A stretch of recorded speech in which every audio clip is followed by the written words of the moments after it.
Gold trusted gold buyers తాకట్టులో ఉన్న బంగారాన్ని విడిపించి ఈ రోజు ఉన్న మార్కెట్ ధరకే కొనబడును. మరిన్ని వివరాలకు సంప్రదించండి 7771077720.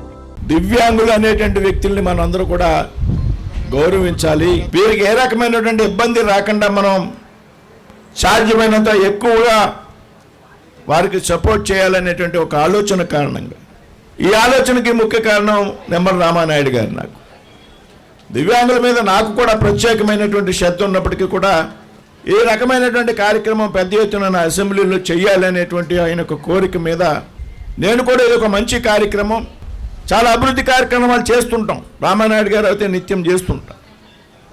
రోడ్లు, డ్రైన్స్, కాలువలు తవ్వించడం. కానీ ఈ రకమైనటువంటి కార్యక్రమం చేయడం ద్వారా కొంతమంది వ్యక్తులకి మనం చేయూతనివ్వాలనేటువంటి ఆలోచన. యాక్చువల్గా ఇవాళ ఈ ప్రోగ్రాం ఇక్కడ జరగవలసినటువంటి అవకాశం లేదు కొన్ని సాంకేతిక కారణాల వల్ల. రామానాయుడు గారు మొన్న శుక్రవారం లక్షవారం అనుకుంటా ట్రైన్లో ఆయన వైజాగ్ పోతున్నాడు. నేను అప్పుడే రాజస్థాన్ నుంచి వచ్చి ఫ్లైట్ దిగి ఎయిర్పోర్ట్లో నేనుంటే ఫోన్ చేసి ఈ కార్యక్రమం వాయిదా పడింది కాబట్టి ఇది నాకు చాలా ఇంపార్టెంట్, నాకు ముఖ్యమైనటువంటి కార్యక్రమం, నేను అందరికీ సమాచారం ఇచ్చాను, ఎట్టి పరిస్థితుల్లో కూడా సోదరా ఇది జరిగేలాగా మేము పేర్లు పెట్టి పిలుచుకో, ఆయన సోదరా అంటే నేను సోదరా ఉంటాను. ఆయన చెప్పాడు ఇందాక, కాలేజీ రోజుల నుంచి మేము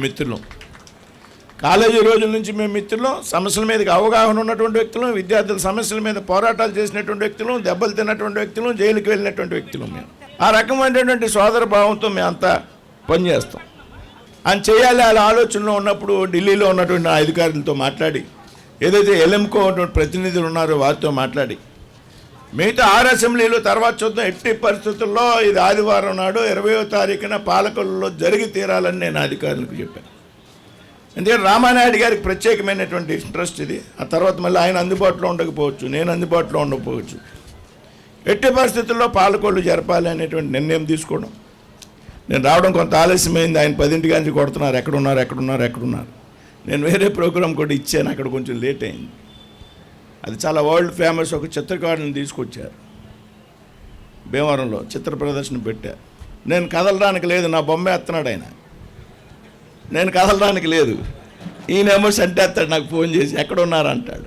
కాబట్టి వచ్చాను, నేను చెప్పా అక్కడ, బాబు నా కాళ్ళు పడకపోయినా పర్లేదురా, అక్కడ 1000 మంది దివ్యాంగులు ఎదురు చూస్తున్నారని నేను బయలుదేరి వచ్చాను. కాబట్టి ఈ రకమైనటువంటి ఒక చొక్కని స్ఫూర్తితో, రామానాయుడు గారి స్ఫూర్తితో నేను ఈ సంవత్సరానికి చెప్తున్నాను, నేను 5 ఏళ్ళకి చెప్పట్లే, 2 కోట్ల రూపాయలు దివ్యాంగుల కోసం ఖర్చు పెడతాను.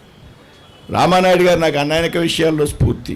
ఇందాక చెప్పారు మా నాన్నగారి పేరుతో ట్రస్ట్ ఏర్పాటు చేశానని, దానికి స్ఫూర్తి కూడా ఆయన ఏర్పాటు చేసినటువంటి ధర్మారావు గారి ఫౌండేషన్. సామాన్యుడు రామానాయుడు గారు అయినా సరే ఉన్నంతలో ఫౌండేషన్ ఏర్పాటు చేసి 100 మంది వికలాంగులకి నెలవారీ బియ్యం ఇవ్వడం, కొన్ని సందర్భాల్లో దుస్తులు ఇవ్వడం, ఈ విధంగా అంటే డబ్బు సంపాదించుకోవాలి, దాచుకోవాలి, నిలవేర్చుకోవాలి అనేటువంటి ఆలోచన లేనటువంటి వ్యక్తులు మేము. ఇది మేము కింద నుంచి వచ్చాం, కష్టాలు తెలుసు. నాకు ఆయన ఫౌండేషన్ ఆధారంగా నాకు అనిపించింది, మా నాన్నగారు చనిపోయినప్పుడు ఎందుకు చనిపోయినటువంటి వ్యక్తుల్ని సజీవంగా ప్రజల మధ్యలో ఉంచలేము అనేటువంటి ఒక ఆలోచన. నేను ఎంపీ కాకముందు కూడా జీవించా చాలా సింపుల్గా. నాకు నెలకి 3.5 లక్షల రూపాయలు కేంద్రం నుంచి వేతనాల రూపంలో, అలవెన్సుల రూపంలో వస్తాయి.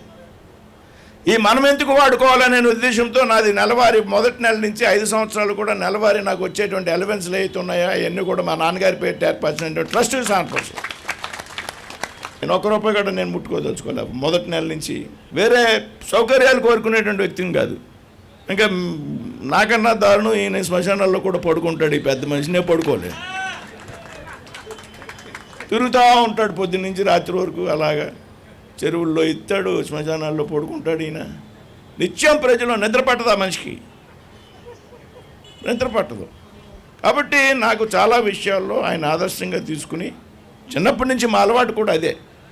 రామానాయుడు గారు ఏ ప్రోగ్రాం చేసినా ఆయన ఎలా ఆర్గనైజ్ చేస్తాడో నాకు తెలియదు, కానీ ఆయనకిలాగా నేను కూడా చెయ్యాలి అని అనుకుంటూ ఉంటా. ఎందుకంటే ఎంతమందికి 1000 మందికి ఉదయం టిఫిన్, మధ్యలో డ్రింకు, మధ్యాహ్నం భోజనం ఏర్పాట్లు, అది కూడా అద్భుతంగా పెడతాడు. నాకు ఆశ్చర్యం వేసింది, 700 మంది విద్యార్థులకి 125 రోజులు 24 రోజులు ట్రైనింగ్ డిఎస్సి పరీక్షల కోసం. ఎవరన్నా 10 రోజులు 15 రోజులు 20 రోజులు మ్యాక్సిమం ఒక నెల. 125 రోజులు అంటే దాదాపు 4 నెలల పైన. ఉదయం నుంచి రాత్రి వరకు టిఫిన్ పెట్టి భోజనం పెట్టి ఎక్స్పర్ట్స్ ఎవరైతే ఉన్నారో డిఎస్సి ట్రైనింగ్ ఇచ్చేటువంటి టీచర్స్ రాష్ట్రంలో ఎక్కడెక్కడ ఏ సబ్జెక్ట్ ఎక్స్పర్ట్స్ ఉన్నారో వారిని తీసుకొచ్చి దాదాపు 1.5 కోటి ఖర్చు పెట్టి ట్రైనింగ్ ఇచ్చినటువంటి వ్యక్తి రాష్ట్రంలో లేడు అనేటువంటి విషయం స్పష్టం. తెలుగులో ఫాస్టెస్ట్ న్యూస్ ఇప్పుడు కొత్త అవతారంలో 5 సెకండ్లోనే పూర్తి వార్తా సమాచారం మీ చేతిలో. సోషల్ మీడియా ట్రెండ్స్ మీ కళ్ళ ముందుకే live TV and voice search ఆప్షన్స్తో ఇప్పుడే డౌన్లోడ్ చేయండి. యాప్ లింక్ డిస్క్రిప్షన్లో ఉంది.